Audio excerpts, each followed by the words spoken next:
दोस्तों, सबसे बड़ा सवाल, चंद्रयान को सीधे चंद्रमा पर भेज सकते हैं तो इतना घुमाने की क्या जरूरत है। जब नासा 4 दिन में अपना यान चंद्रमा तक पहुंचा देता है तो भारत को 42 दिन क्यों लग रहे हैं। दोस्तों, इन सवालों के जवाब में दो प्रमुख चीजें हैं। पहला फिजिक्स यानी भौतिकी विज्ञान और दूसरा लागत यानी पैसा। दोस्तों, चीन ने 2010 में चंगाई 2 मिशन चंद्रमा पर भेजा था। वह 4 दिन में चांद पर पहुंच गया था। चंगाई 3 भी पहुंच गया था। सोवियत संघ का पहला लूनर मिशन लूना फर्स्ट सिर्फ 36 घंटों में चांद के नजदीक पहुंच गया था। अमेरिका का Apollo second command module Columbia भी 3 एस्ट्रोनॉट्स को लेकर 4 दिन से थोड़ा ज्यादा समय में पहुंच गया था।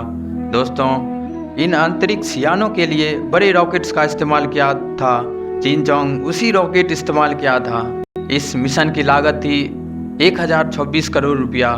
एपेक्स एक्स के फॉल्कन 9 रॉकेट्स की लॉन्चिंग की कीमत 550 करोड़ से लेकर 1000 करोड़ तक होती है, जबकि इसरो के रॉकेट्स की लॉन्चिंग कीमत 150 से 450 करोड़ तक ही होती है। दोस्तों, अंतरिक्ष यान में ईंधन की मात्रा सीमित होती है। इसका इस्तेमाल लंबे समय तक करना होता है, इसलिए भी उसे सीधे किसी अन्य ग्रह पर नहीं भेजते, क्योंकि इसमें सारा ईंधन खत्म हो जाएगा, फिर वह अपना मिशन पूरा नहीं कर पाएगा। इसलिए धरती के चारों तरफ घुमाते हुए कम ईंधन का इस्तेमाल करके यान को आगे बढ़ाया जाता है। दोस्तों, रॉकेट को सुदूर अंतरिक्ष में भेजने के लिए जरूरी है कि उसे धरती की गति और ग्रेविटी का लाभ दिया जाए। इसे ऐसे समझा जा सकता है, जब आप चलती बस या धीमी गति की ट्रेन से उतरते हैं तो आप उसकी गति की दिशा में उतरते हैं। ऐसा करने पर आपको गिरने की आशंका 50% कम हो जाती है। इसी तरह अगर आप सीधे रॉकेट को अंतरिक्ष की तरफ भेजेंगे तो आपका धरती की गुरुत्वाकर्षण शक्ति ज्यादा तेजी से खींचेगी। दोस्तों, धरती की दिशा में उसकी गति के साथ तालमेल बिठाकर उसके चारों तरफ चक्कर लगाने से ग्रेविटी पुल कम हो जाता है। ऐसे में रॉकेट या अंतरिक्ष यान को धरती पर गिरने का खतरा कम हो जाता है। धरती अपनी दूरी पर करीब 1600 किलोमीटर प्रति घंटा की गति से घूमती है।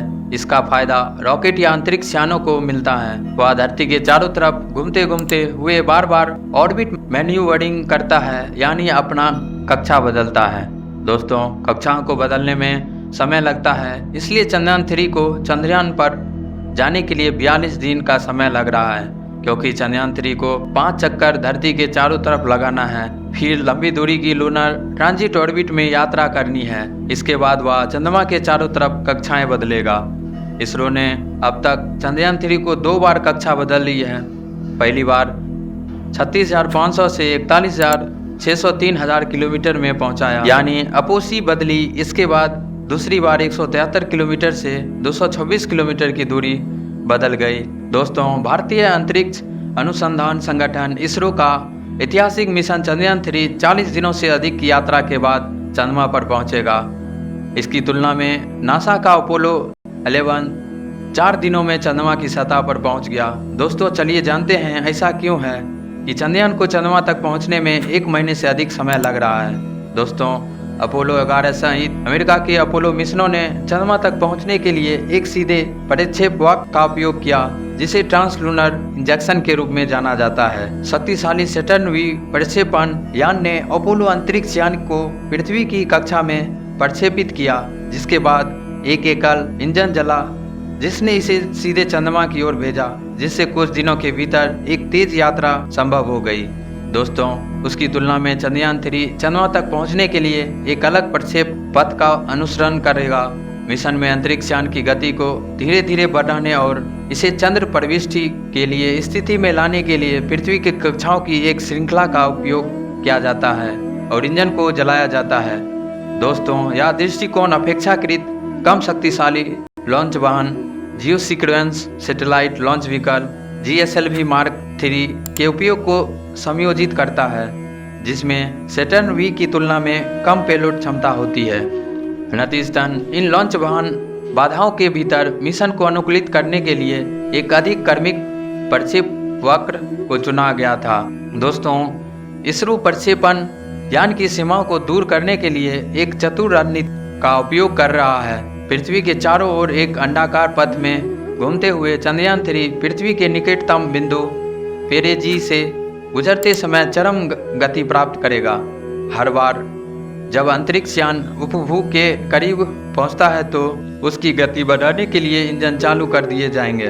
प्रत्येक कक्षा में इन फायरिंग की एक श्रृंखला मॉड्यूल को उच्च और अधिक लंबी कक्षाओं में धकेल देगी।